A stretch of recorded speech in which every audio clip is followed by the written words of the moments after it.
Okay, so here's something wild. This year's World Cup had 308 goals scored, the highest average per game since 1958. That's incredible, and it's just one of the many things that made this tournament so historic. Welcome to DeActa Daily Digest. I'm Joseph.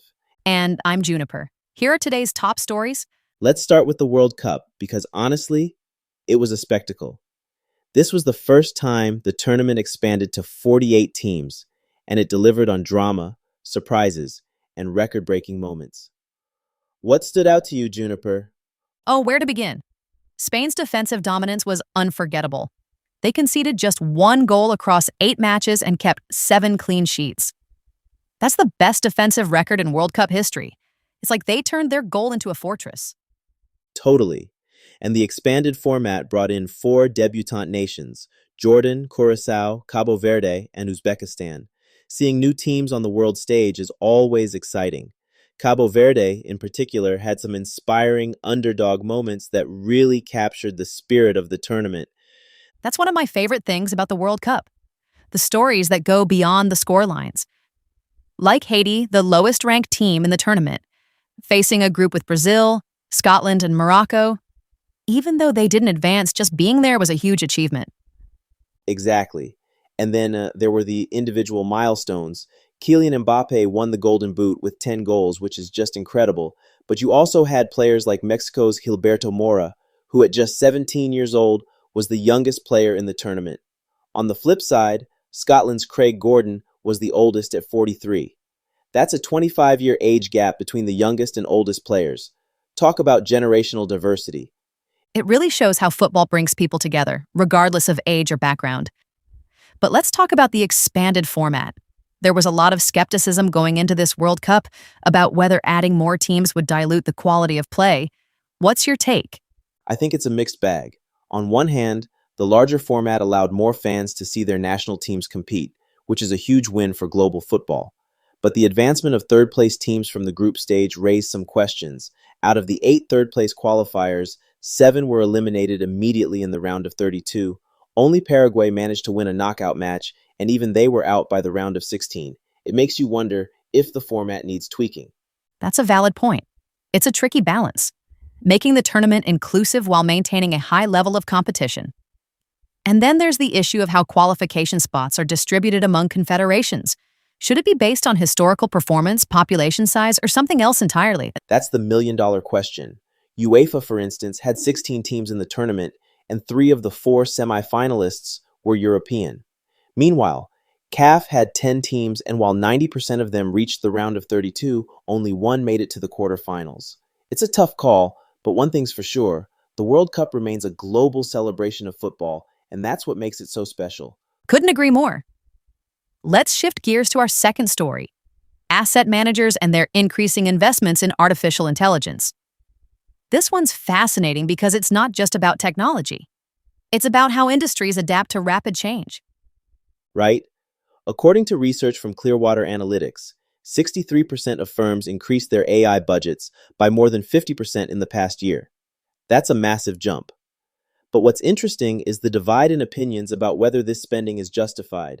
2/3 of fund managers worry their organizations might be overspending on AI, while a quarter feel their firms are still underinvesting.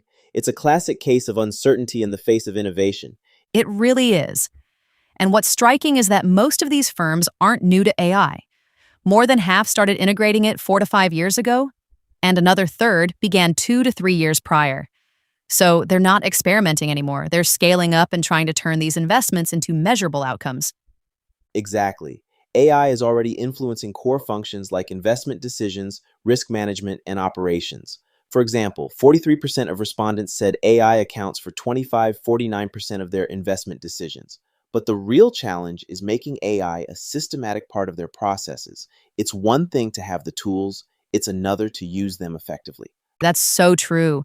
And it's not just about the technology itself, it's about the infrastructure, governance, and talent needed to make it work. Suvik Das, the CTO at Clearwater Analytics, pointed out that the key is to build systems that turn AI investments into tangible outcomes, like automating workflows or enabling real-time anomaly detection. Otherwise, you're just adding cost and complexity without a clear return. Right.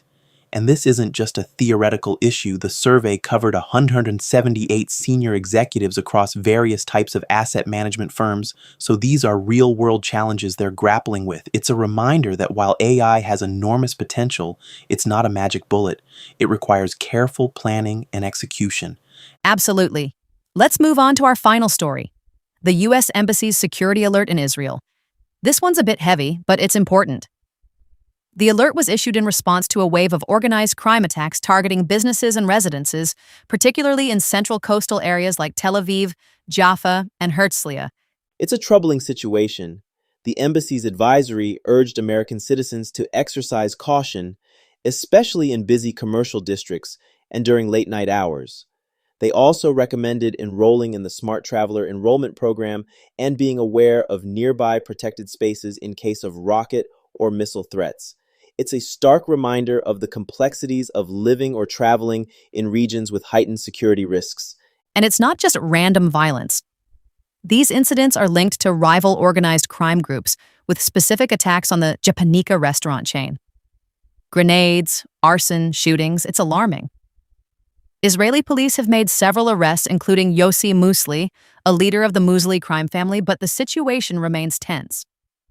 It really underscores the importance of vigilance and preparedness. The embassy's recommendations, like having a personal security plan and staying in touch with family, are practical steps anyone can take to stay safe in uncertain situations. Definitely. It's a sobering reminder of the challenges some communities face daily. But it's also a testament to the resilience of those communities and the efforts of law enforcement to restore safety and order. Well said. It's been quite a journey today, from the joy and drama of the World Cup to the cutting-edge challenges of AI, and finally to the sobering realities of global security. Any final thoughts?